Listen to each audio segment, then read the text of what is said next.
बिहार के खगड़िया जिले में जन्मे डीएसपी की नौकरी छोड़कर आने वाले रामविलास पासवान को कौन नहीं जानता है। वहीं रामविलास पासवान, जिन्हें देश के 6 प्रधानमंत्रियों के साथ बतौर कैबिनेट मंत्री काम करने का मौका मिला। रामविलास पासवान की दूसरी पहचान यह भी है कि रामविलास पासवान को राजनीति का मौसम वैज्ञानिक कहा जाता है। राजनीति का मौसम वैज्ञानिक की उपाधि देने वाले कोई और नहीं, उनके दोस्त और बिहार के बड़े नेता लालू प्रसाद यादव हैं। रामविलास पासवान ऐसे नेता हैं जिनकी प्रासंगिकता उनके मृत्यु तक बनी रही, लेकिन उनके मृत्यु के पश्चात पार्टी के लिए चीज़ें उर्वर नहीं रही और उनके बेटे के लिहाज से देखें तो चीज़ें और बिगड़ती चली गई। रामविलास पासवान के मरने के बाद चिराग पासवान के हाथों से एक तरफ जहां पार्टी हाथ से निकल गई, वहीं दूसरी तरफ एनडीए के साथ भी उनकी ट्यूनिंग अच्छी नहीं बनी।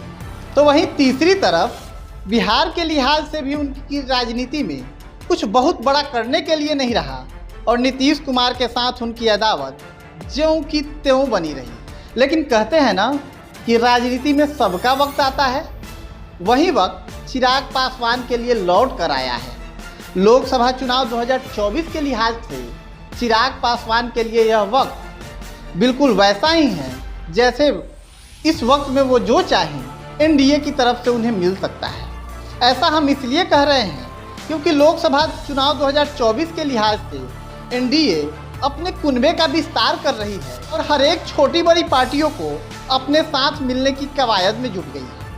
लेकिन ऐसे में एक पेच यह भी फंसता हुआ दिख रहा है कि हाजीपुर की सीट से आखिर लड़ेगा कौन, क्योंकि यहां से सिटिंग सांसद रामविलास पासवान के भाई पशुपति पारस और चिराग के चाचा हैं, जो खुद को हाजीपुर की सीट से लड़ने के लिए सबसे योग्य उम्मीदवार बता रहे हैं। तो वहीं दूसरी तरफ चिराग पासवान की तैयारी भी हाजीपुर सीट से जोर शोर से चल रही है। ऐसा हम इसलिए कह रहे हैं क्योंकि हाल ही में रामविलास पासवान की बीती जयंती में चिराग पासवान ने यह कार्यक्रम हाजीपुर से किया था। लेकिन इससे इतर जब देश की राजनीति बदल रही है तो कई और सवाल आपके मन में कौंध जा रहे होंगे, क्योंकि बिहार में लालू और नीतीश फिर से एक हो गए हैं और देश में एक नई सियासत शुरू हो चुकी है, जिसमें लालू नीतीश के साथ कांग्रेस का साथ मिल रहा है।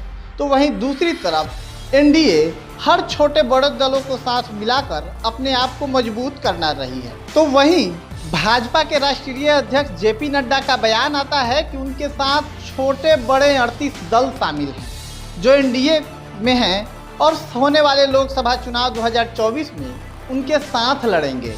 वहीं दूसरी तरफ कांग्रेस कह रही है कि उनके पास 26 दलों का समर्थन है। ऐसे में लोकसभा चुनाव 2024 किसी बड़े संघर्ष से कम नहीं होगा, जिसमें हर छोटा बड़ा पहलवान कांग्रेस और भाजपा के लिए तुरुप का इक्का साबित हो सकता है। बिहार से सटे उत्तर प्रदेश में भी राजनीति बदल रही है।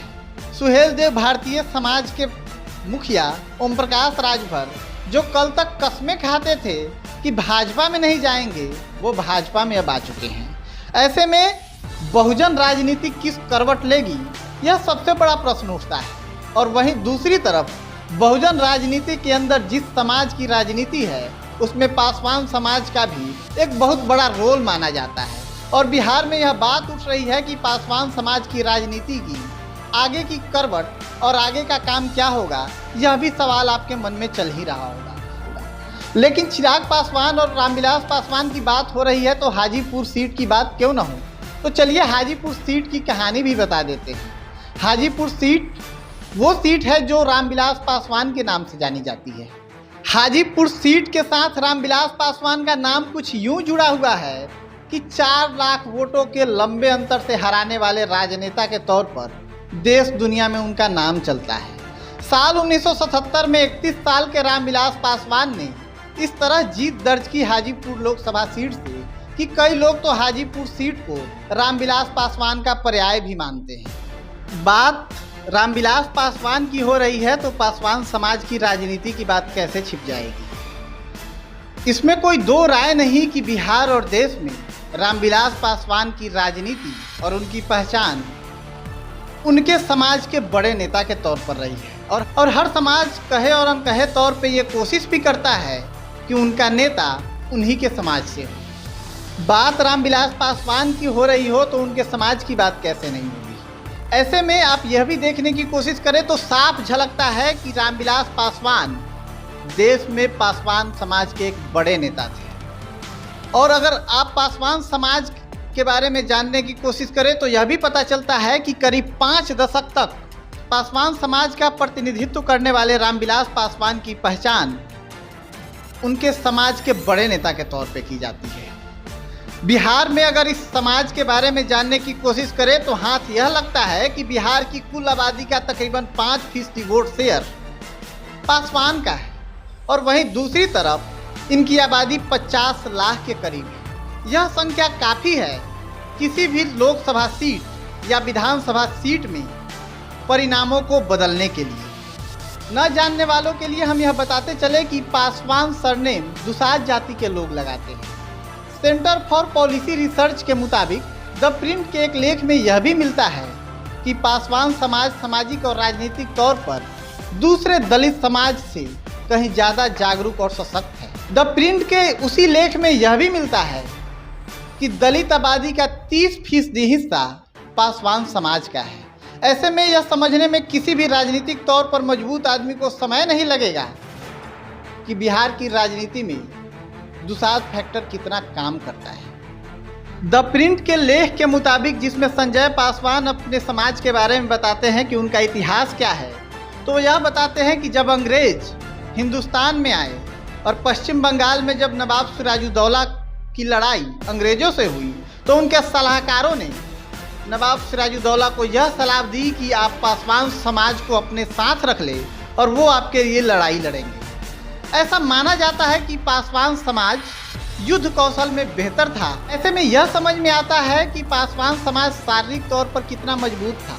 जमींदारों के ज़माने में भी पासवान समाज के लोग ही उनके सुरक्षा कर्मी का काम करते थे। नवाब सिराजुद्दौला के साथ साथ जमींदारों के साथ काम करते रहने के बाद इस समाज का राजनीतिक महत्वाकांक्षा अब इस कदर बढ़ गया है कि वो किसी भी राज्य और देश में अपना एक प्रतिनिधि चाहता है।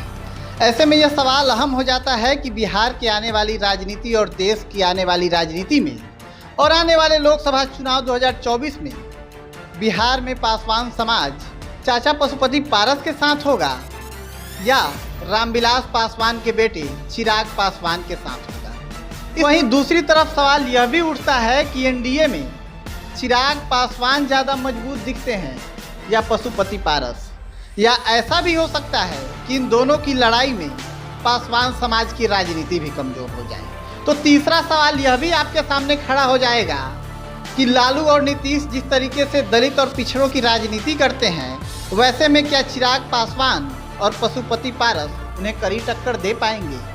इन सारे सवालों का जवाब आपको लोकसभा चुनाव 2024 के परिणामों में देखने को मिलेगा। यह वीडियो स्क्रिप्ट आपको द जनताना से ली गई है और आप द बिहार विंग देख रहे थे। इस तरह के वीडियो देखने के लिए द बिहार विंग को फॉलो कर ले। इस वीडियो में फिलहाल इतना ही। शुक्रिया।